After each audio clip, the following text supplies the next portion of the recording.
travailler pour son entreprise, pas travailler dans son entreprise. Je suis pas le seul à le dire. Ce que je dis, moi, c'est surtout que, en fait, tu ne gagneras jamais d'argent tant que tu travailles dans ton entreprise. Tu peux gagner de l'argent, mais tu vas le dépenser quand? Tu vas arriver, comme je connais des tas de gens, à la fin de ta vie, fatigué, usé, et tu n'auras jamais profité de ton argent, et tu vas mourir assez vite, soit d'une maladie, soit de je ne sais quoi. mais, ça, mais ça fait partie des mensonges de la création d'entreprise. C'est ce que j'explique dans mon petit livret sur les mensonges de l'entrepreneuriat. Ça fait partie des mensonges, mais bien sûr.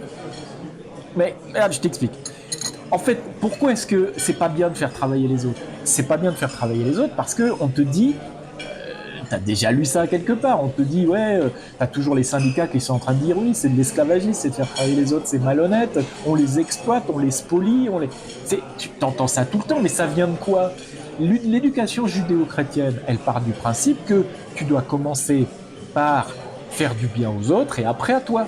Donc quelque part, on te conditionne déjà à la base, on te conditionne dans un état d'esprit pour que comment dire, tu ne cherches même pas à utiliser les autres, parce que c'est pas bien.